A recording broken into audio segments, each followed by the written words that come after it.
ಸೊಸೆ ಸೊಸೆ ಸೊಸೆ ಸೊಸೆ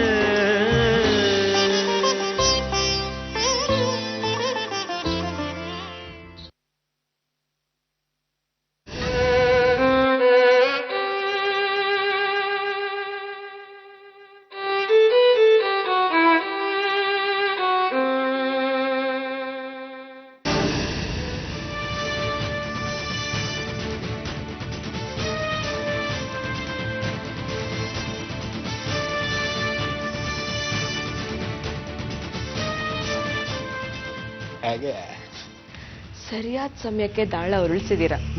ನಾಳೆ ಸಾಯಂಕಾಲ 4 ಗಂಟೆ ತನಕ ಕಾಯೋಣ.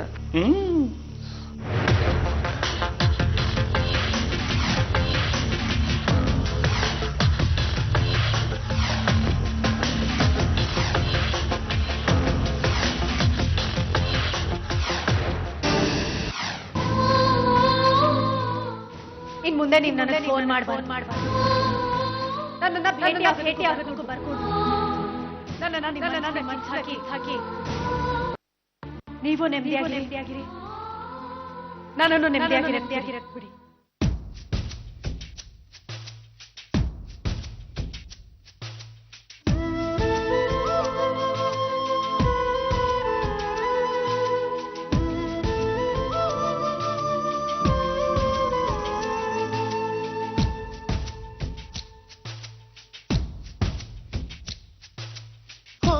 ಮನಸೆ ಮನಸೆ ನಿನಗೊಂದು ಮನವಿ ಮನಸೆ, ಕೈಯ ಮುಗಿವೆ ಕನಿಕರಿಸೆ, ಪ್ರೀತಿ ಹೇಳಿ ಸಹಕರಿಸೆ, ಮನಸೆ ಮನಸೆ ಒಮ್ಮೆ ಸಮ್ಮತಿಸೆ.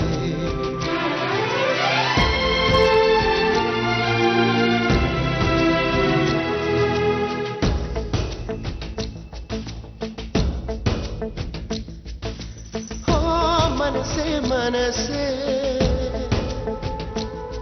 ನಿನಗೊಂದು ಮನವಿ ಮನಸೆ,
ಕೆಲವು ಪ್ರೀತಿ ಹೀಗೆ ಗರ್ಭದಲ್ಲೇ ಕರಗುವುದಂತೆ, ಕೆಲವು ಮಾತ್ರ ಯಾಕೋ ಹೊರಗೆ ಬರದೆ ನರಳುವುದಂತೆ, ಮನಸೆ ಮನಸೆ ಒಮ್ಮೆ ಸಮ್ಮತಿಸೆ.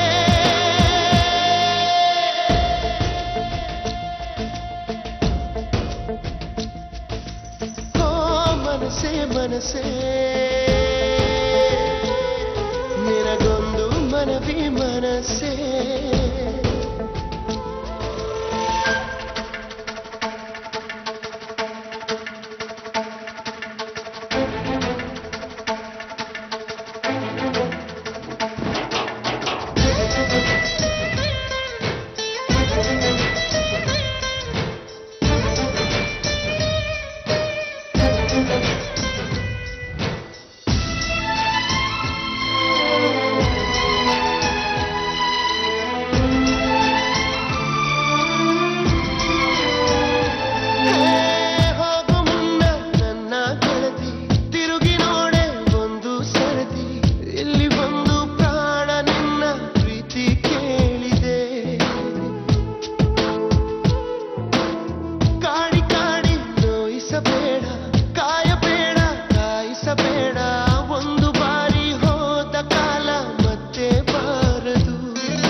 ಮನಸೇ ಒಮ್ಮೆ ಸಮ್ಮತಿಸೆ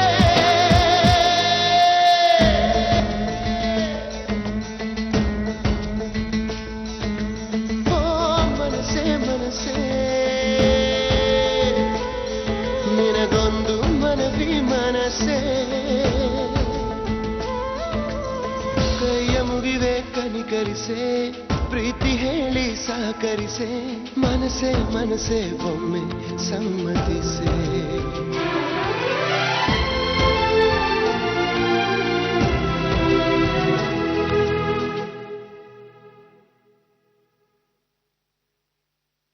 ಪ್ರೀತಿನ ಹೊತ್ಕೊಂಡು ಬಂದಿದ್ದವನ್ನ ಬಾಯಿ ತುಂಬಾ ಬೈದು ಕಳಿಸ್ದೆ. ನಿನ್ನ ಕೈ ಹಿಡಿಲಿಕ್ಕೆ ಸಿದ್ಧವಾಗಿರೋನ್ನ ಶುದ್ಧವಾಗಿರೋನ್ನ ಯಾರೋ ಮನೆ ಹಾಳ ಬಲವಂತ ಕಟ್ಟಿದ ಅರಿಶಿಣದ ದಾರ ತೋರಿಸಿ ಆಚೆಗೆ ಹಾಕಿದೆ. ನಿನಗೆ ಒಳ್ಳೇದಾಗ್ತಿರೋದನ್ನ ನೀನೇ ಹಾಳು ಮಾಡ್ಕೊಂಡ್ರೆ ಯಾರ ಮಗು ನಿನ್ನನ್ನು ಕಾಪಾಡಕ್ ಸಾಧ್ಯ? ನನ್ಗೇನ್ ಬೇಕಾದ್ರೂ ಆಗ್ಲಿ ಹಾಗನ್ಕೊಂಡು ನಿನಗ್ ನೀನೇ ಸಮಾಧಾನ ಮಾಡ್ಕೋಬಹುದು, ಸಹಿಸ್ಕೋಬಹುದು. ಆದ್ರೆ ನಿನ್ನಿಂದ ಬೇರೆಯವ್ರಿಗೆ ತೊಂದರೆ ಆದ್ರೆ ತೊಂದ್ರೆ ಆಗ್ಬಾರ್ದು ಅನ್ನೋ ಕಾರಣಕ್ಕೆ ರಾಘವ್ನ ನನ್ ಬದುಕಿಂದ ದೂರ ಹೋಗು ಅಂತ ಹೇಳಿದ್ದು. ಏನಾಗಿರೋದು?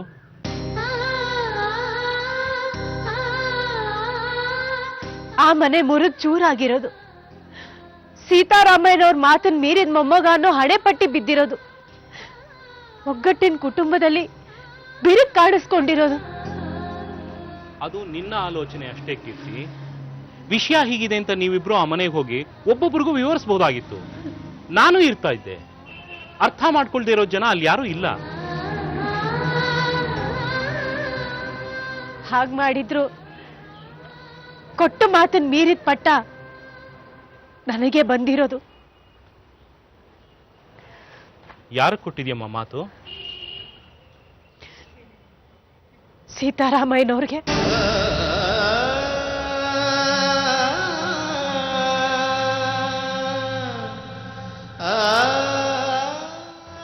ಏನಂತ? ಅವತ್ತು ಸೀತಾರಾಮಯ್ಯನವರು ನನ್ನ ಹತ್ರ ಮಾತಾಡ್ಬೇಕು ಅಂತ ಬಂದ್ರಲ್ಲ, ಆಗ ಅವರು ಮನೇಲಿ ನಡೆದಿರೋ ವಿಷಯನೆಲ್ಲ ನನ್ನ ಹತ್ರ ಹೇಳಿದ್ರು.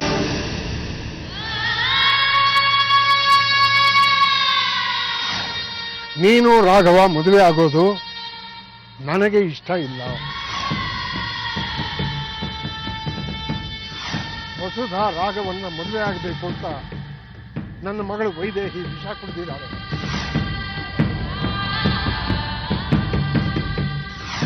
ಅದಕ್ಕೆ ನೀನೇ ನಿನ್ನ ಬಾಯಾರ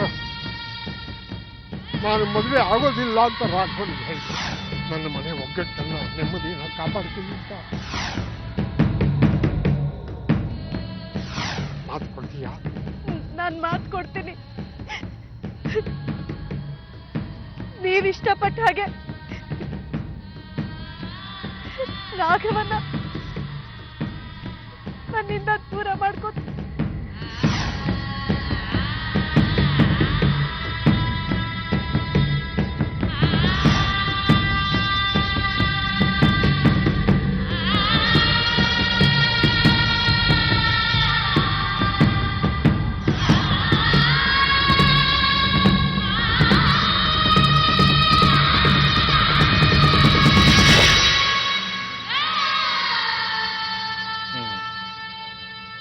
ಹಾಗಾದ್ರೆ ನೀನೇ ತನ್ನ ಜೀವನ ಸಂಗಾತಿ ಅಂತ ನಂಬ್ಕೊಂಡಿದ್ದ ರಾಘವನ ಮನಸ್ಸನ್ನ ಒಡೀತಿದೀಯ, ಅವನ ನಂಬಿಕೆನ ಹಾಳು ಮಾಡ್ತಿದೀಯ.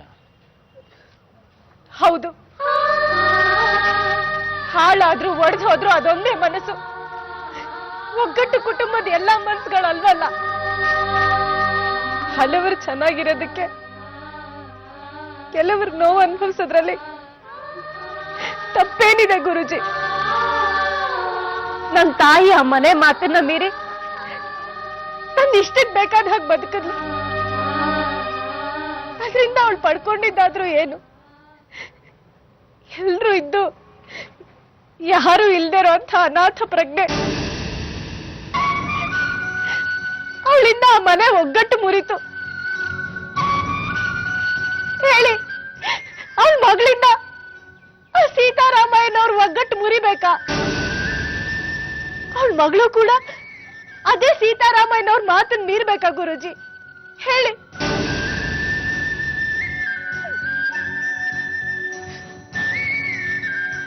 ಸಾಯೋ ಕೊನೆ ಗಳಿಗೆ ತನಕ ನನ್ನ ಅಣ್ಣನ ಮನೆ ಒಡೆಯೋದಕ್ಕೆ ನಾನೇ ಕಾರಣ ಅದೇ ಅನ್ನೋ ನೋವಲ್ಲೇ ಇದ್ಲು ಅಮ್ಮ. ಆ ಗಳಿಗೆಯಲ್ಲಿ ನಾನು ಅವಳಿಗೆ ಮಾತು ಕೊಟ್ಟಿದ್ದೀನಿ, ನನಗೇನೇ ಆದ್ರೂ ಪರವಾಗಿಲ್ಲ, ಆದ್ರೆ ಆ ಕುಟುಂಬ ಒಡೆಯೋ ಕೆಲಸ ಯಾವತ್ತಿಗೂ ಮಾಡೋದಿಲ್ಲ ಅಂತ. ರಾಘವ್ ಕೂಡ ಆ ಗೂಳಿನ ಪಾಯದ ಒಂದು ಭಾಗನೇ. ಅವರನ್ನ ಅಲ್ಲಿಂದ ಎಬ್ಬಿಸ್ಕೊಂಡು ಬಂದು ನಾನು ಕೂಡ ಸಾಯೋ ತನಕ ನನ್ನ ತಾಯಿ ಹಾಗೆ ಕೊರಗ್ಲ ಹೇಳಿ ಗುರುಜಿ, ಅಥವಾ ಆ ಕುಟುಂಬದವ್ರನ್ನ ಕೊರಗೋ ಹಾಗೆ ಮಾಡ್ಲ.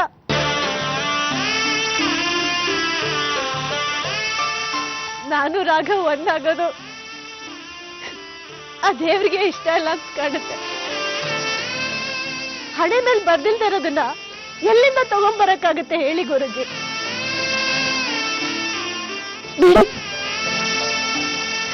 ರಾಘವ್ ಆದ್ರೂ ಸಂತೋಷವಾಗಿರ್ಲಿ.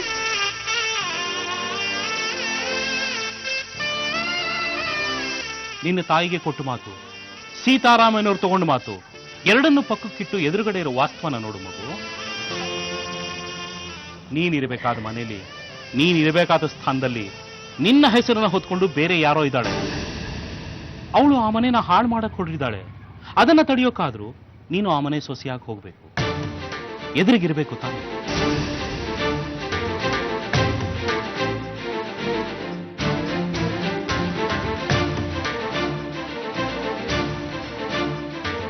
ಒಗ್ಗಟ್ಟನ್ನ ಒಡೆಯೋದಿಲ್ಲ ಅಂತ ಮಾತು ಕೊಟ್ಟಿದ್ದೀನಿ ನಿಜ, ಆದ್ರೆ ಒಡೆಯೋದನ್ನ ತಡೆಯೋ ಕೆಲಸ ಮಾಡಬೇಕಾದ್ದು ನಿನ್ನ ಕರ್ತವ್ಯ ಅಲ್ವಾ ಮಗು?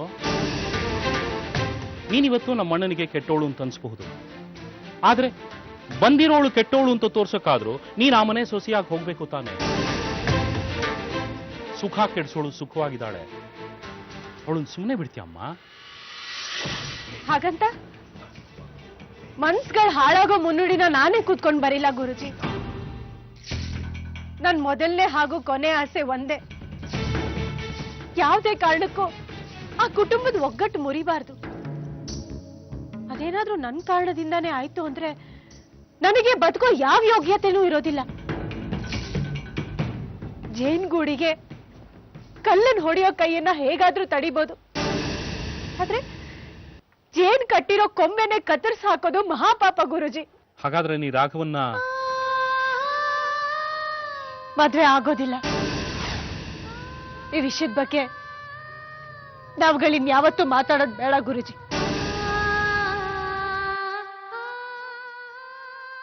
ಸರಿ ಮಗು, ನಿನ್ನಿಷ್ಟ. ಕವಡೆ ಹಾಕೋನು, ಕಾಯಿ ನಡೆಸೋನು ಎರಡೂ ಅವನೇ. ಯಾರ್ಯಾರನ್ನ ಯಾರ್ಯಾರ ಮನೆಗೆ ಸೇರಿಸ್ಬೇಕು ಅಂತ ಅವನಿಗೆ ಚೆನ್ನಾಗಿ ಗೊತ್ತಿದೆ, ಎಲ್ಲವೂ ಪರಿಚಿತ.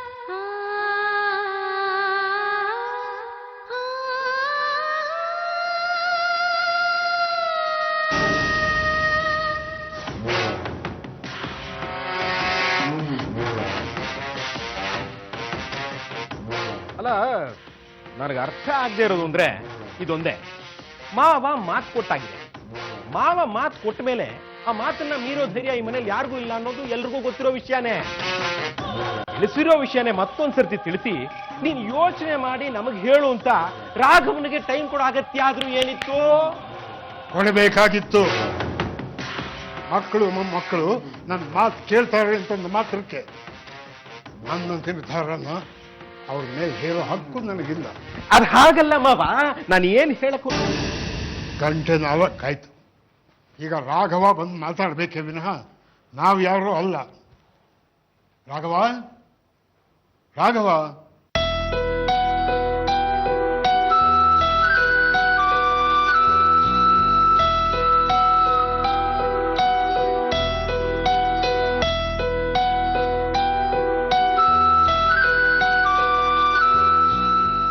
ಲೋ ರಾಘವ, ನೀನ್ ಇಲ್ಲಿ ಬಂದು ಸುಮ್ಮನೆ ನಿಂತ್ಕೊಳ್ಳಿ ಅಂತ ನಾವು ಕಾಯ್ತಿಲ್ಲಪ್ಪ. ಲೋ ರಾಘವ, ನಾವೆಲ್ಲ ಒಪ್ಪಿರೋದನ್ನ ನೀನು ಒಪ್ಪಿದ್ದೀನಿ ಅಂತ ಹೇಳ್ಬಿಟ್ಟು ಹೋಗೋ. ಚಿಕ್ಕಪ್ಪ, ಅವನು ಏನು ಹೇಳ್ತಾನೆ ಹೇಳಿ ಬಿಡಿ. ಹೀಗೆ ಹೇಳು ಅಂತ ಯಾಕೆ ಒತ್ತಾಯ ಮಾಡ್ತೀರಾ?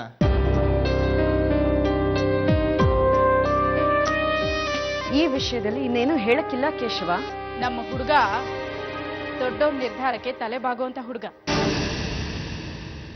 ಎಲ್ಲ ನೀವೇ ಹೇಳಿದ್ರೆ ಹೇಗೆ? ರಾಘಣ್ಣನು ಏನಾದ್ರೂ ಹೇಳಕ್ ಬಿಡಿ. ರಾಘವ, ಮಾತಾಡಪ್ಪ, ನಾವೆಲ್ಲ ಕಾಯ್ತಿದ್ವಿ. ನನಗೆ ಮದುವೆ ಆಗ್ತಿಲ್ಲ.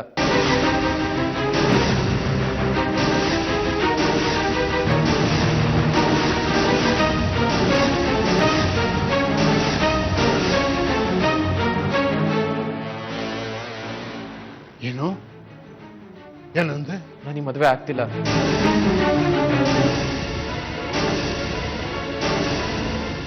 ರಾಘವ, ಏನು ಏನಾಗಿದೆಯೋ ನಿಂಗೆ? ಯಾಕೆ ಈ ರೀತಿ ಹೇಳ್ತಿದ್ಯಾ? ನನಗೆ ವಸುದ ಇಷ್ಟ ಇಲ್ಲ.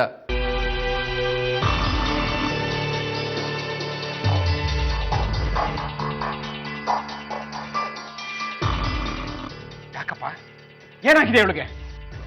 ಯಾವ್ದ್ರಲ್ಲಿ ಕಡಿಮೆ ಇದ್ದಾಳೆ ಇವಳು? ನಿನ್ನ ಮದುವೆ ಆಗೋ ಯೋಗ್ಯತೆ ಇವಳಿಗಿಲ್ವಾ? ನೋಡಿ ಮವ, ನಾನಿಲ್ಲಿ ನನ್ನ ನಿರ್ಧಾರ ಹೇಳಕ್ ಬಂದೆ ಹೊರತು ವಸುದ ಬಗ್ಗೆ ಚರ್ಚೆ ಮಾಡೋದಕ್ಕಲ್ಲ. ಅಯ್ಯೋ ಅಯ್ಯೋ ಅಯ್ಯೋ, ಕೇಳ್ಬಿಡ್ರ ಮಾತನ್ನ.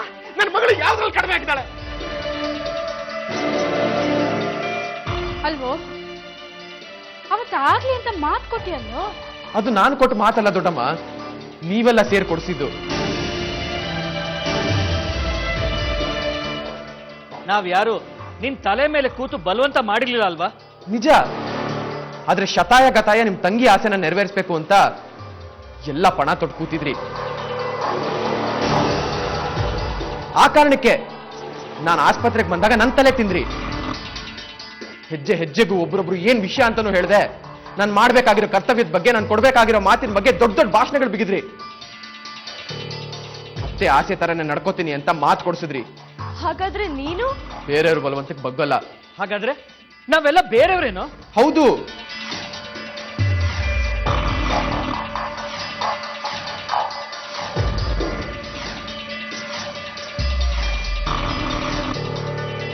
ಬಲವಂತಕ್ಕೆ ಭಾವನೆಗಳನ್ನ ಬಗ್ಸೋರೆಲ್ಲ ಬೇರೆಯವರೇ. ರಾಘವ, ಈ ಮಾತು ಹೇಳಿ ಒಗ್ಗಟ್ಟು ಕುಟುಂಬದಲ್ಲಿ ಬೆರಗ್ತಾರ ಬೇಡಪ್ಪ. ಒಗ್ಗಟ್ಟಿಂದ ಈ ಮನಸ್ಸನ್ನ ನೀ ಹೊಡಿಬೇಡಿ ದೊಡ್ಡಮ್ಮ. ಏಯ್, ದೊಡ್ಡಮ್ಮನಿಗೆ ಎದುರು ಉತ್ತರ ಕೊಡ್ತೀನೋ? ಇದು ನನ್ನ ಜೀವನದ ಪ್ರಶ್ನೆ. ಇಲ್ಲಿ ದೊಡ್ಡಮ್ಮನಿಗೂ ಇದೇ ಉತ್ತರ, ಹೆತ್ತಮ್ಮನಿಗೂ ಇದೇ ಉತ್ತರ. ಸಾಕು, ನಿನ್ನ ನಾಲಿಗೆ ಉದ್ದ ಆಗ್ತಿದೆ ರಾಘವ. ಏನ್ ಮಾಡ್ಲಿ, ನಾನು ನನ್ನನ್ನು ಉಳಿಸ್ಕೋಬೇಕಾಗಿದೆ ತಾತ. ರಾಘವ, ನನ್ನ ಮಗಳು ಎಂಥ ಪರಿಸ್ಥಿತಿಯಲ್ಲಿದ್ದಾಳೆ ಅಂತ ಗೊತ್ತಿದ್ದು ಈ ಮಾತಾ? ತಾತ, ವಸುದನ ಬೆನ್ಮೇಲೆ ಹೊತ್ಕೊಂಡು ಕೂಸು ಮರಿ ಮಾಡಿದ್ದೇನೆ ಹೊರತು ಎದೆಲಿಟ್ಕೊಂಡು ಕನ್ಸ್ಕೊಂಡಿಲ್ಲ. ಇವತ್ಗೂ ಅವಳು ನನಗೆ ಕಾಣೋದು ತಂಗಿ ತರನೇ ಹೊರತು ಹೆಂಡತಿ ತರ ಅಲ್ಲ ತಾತ.